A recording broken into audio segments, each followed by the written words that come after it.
हाल में देखने को मिला है कि कुछ खबरें निकलकर सामने आ रही हैं, जिसमें देखने को मिल रहा है कि उत्तर प्रदेश के शिक्षा मित्रों की सेवा अवधि को लेकर एक अच्छी खबर निकलकर सामने आई। उत्तर प्रदेश के शिक्षा मित्र लंबे समय से प्रयास कर रहे थे कि जो उनकी सेवाओं का समय है वो 60 से 62 वर्ष बढ़ाकर कर दिया जाए, और ऐसे में देखने को मिला है कि अब शासन प्रशासन स्तर पर इन सारी चीजों को लेकर बातचीत होने लगी है। जी हाँ, आपने बिल्कुल ठीक सुना। उत्तर प्रदेश के शिक्षा मित्रों को अब लगभग 62 वर्ष तक की सेवाएं प्रदान करने का अवसर मिलेगा, और लंबे समय से उत्तर प्रदेश के शिक्षा मित्र इस चीज को लेकर प्रयास भी कर रहे थे। इसके साथ ही आपको बता दें कि उत्तर प्रदेश के शिक्षा मित्रों को हाल फिलहाल में एक और बड़ी खुशखबरी मिली है, क्योंकि उत्तर प्रदेश के शिक्षा मित्रों का जो मानते हैं वही, और इसके साथ ही आधे जून का जो है वो उनके खातों में पहुंच चुका है, वो जारी हो चुका है, और उसको लेकर उत्तर प्रदेश के शिक्षा मित्र बेहद खुश नजर आ रहे हैं। अब जो शिक्षा मित्रों का मानदेय 18,000 हो गए हैं, उसके बाद से ही शिक्षा मित्रों के बीच में खुशियों का माहौल है, और ऐसे में शासन प्रशासन स्तर पर 62 वर्ष की सेवा को लेकर भी बातचीत होने लगी है। तो कहीं ना कहीं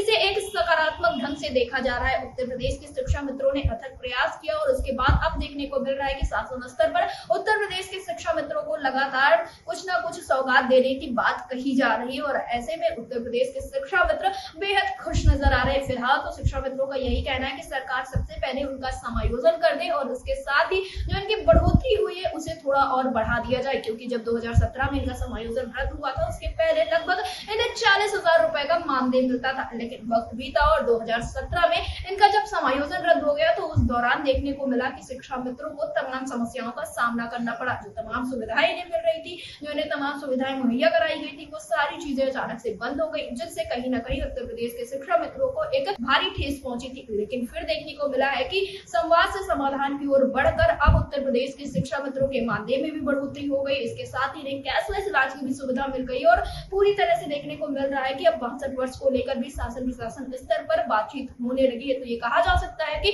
उत्तर प्रदेश के शिक्षा मित्रों के जीवन में जल्द ही बड़ी खुशियां आने वाली है, क्योंकि सरकार एक एक करके उनकी समस्याओं का हल करती हुई नजर आ रही है। एक तरफ जहां विपक्ष की ओर से शिक्षा मित्रों को लेकर निशाना साधा जा रहा है, तो वहीं पर देखने को मिल रहा है सत्ता पक्ष की ओर से भी उत्तर प्रदेश के शिक्षा मित्रों को सुविधाएं देने में कोई कसर नहीं छोड़ी जा रही है, क्योंकि अब धीरे धीरे कर उत्तर प्रदेश के शिक्षा मित्रों की जो तमाम मांगे थी, जो कई सूत्रीय मांगे थे, उनमें से एक एक करके हल किए जाने का पूरा प्रयास किया जा रहा है। फिलहाल अब देखना ये होगा कि आखिरकार 62 वर्ष को लेकर जो इतनी सारी बातें हो रही है उसमें क्या कुछ चीजें निकलकर सामने आती हैं, क्योंकि संगठन की तरफ से भी जो मांग पत्र दिया गया था उसमें यही कहा गया था कि इन शिक्षा मित्रों को 62 वर्ष तक सेवाएं देने का अवसर दिया जाए। लेकिन तब उस वक्त पर कोई बात नहीं बन पाई थी। लेकिन अब खबरें निकलकर सामने आई है कि जो शासन प्रशासन है उसके बीच में उत्तर प्रदेश के शिक्षा मित्रों की सेवा अवधि बढ़ाने की बात की जा रही है, और पूरा प्रयास किया जा रहा है कि जल्द से जल्द उत्तर प्रदेश के शिक्षा मित्रों को ये सौगात दी जाए। तो देखना ये होगा कि आखिरकार ये धरातल पर कब तक लागू होता है। तब तक के लिए देखते रहें अटल टीवी।